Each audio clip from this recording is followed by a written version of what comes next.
Hi, welcome to another episode of Hot Takes. Now, the tobacco and vapes bill went through the Lords yesterday. It's heading off from the committee stage. This is when they all look at what a terrible idea it is. And Tory peers are warning of an absolute crime wave, with people being driven to buy illegal or untaxed snide cigarettes from people abroad or black market, or often they're not even real cigarettes and they're actually unbelievably worse for you than actual cigarettes. You'd be better off smoking an actual cigarette than some of these things. But Lord Murray of Blidworth, he's there. He says, and it's quite, you can see he's thought about this. So I'm going to just give you what he says. He says the idea that because the government bans a product, it extinguishes demand for it is pure fantasy. And I'm just going to interrupt. The government of America banned alcohol, and alcohol sales and the consumption of alcohol went up massively. Anyway, the government's policy approach of exceptionally high taxation on tobacco is already failing, and a generational ban will only cement that failure. And the representation of that failure can be found in the flourishing black market.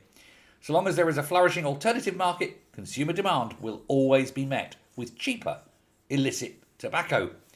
Taxes on tobacco have become so expensive that people are switching in huge numbers to buy cheaper, illicit products. Not only does this result in a decline in vital tax revenue to the tune of around $1 billion a year, it is also doing nothing to bring down smoking rates, which have now stalled since 2020. Now, I've seen a separate report that says about 20% of smokers buy their cigarettes under the counter, as it were, black market. When I was a cigarette smoker, and I was on 40 a day at the end, you wonder how. I remember the good old days up until 2007. I used to smoke in the office, and they used to say that happiness was an empty in tray, an empty out tray, and a full ashtray. And I would just sit all day and I would light one off the next. 40 a day I would do at work, go to the pub afterwards, bang. If I went to the pub, I could do 60 in a day. I couldn't afford to do 60 in a day. But even then, back then, sort of getting on 20 years ago, I knew a little shop on my way to work where, yes, he had the cigarettes on the racks behind with their lovely, enticing colours, the gold of Benson and Hedges, the red and white of the Marlborough, and all this sort of thing. That very elegant Rothmans, but I didn't like their cigarettes, no. I was a Benson and Hedges smoker.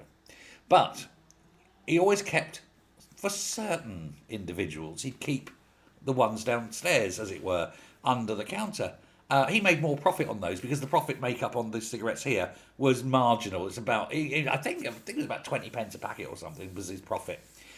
Whereas the ones down below, he was making about 50 or 60 pence a packet. But of course, he had to be careful who he sold them to. So he sold them to me and a few others, select people. And so I was paying basically half price for my cigarettes. Until eventually he shut shop and retired and buggered off. And I was, how much? How much? And I decided at that point I would probably try to stop. And it took me a long time. I had to take a week off work. Because the first thing I'd do is get in the car, start the engine, light a cigarette. So I had to take the week off work so I couldn't have my first cigarette. God, I was a terror to live with. But there we go. I must be getting on 12, 13 years. No problem. Ew.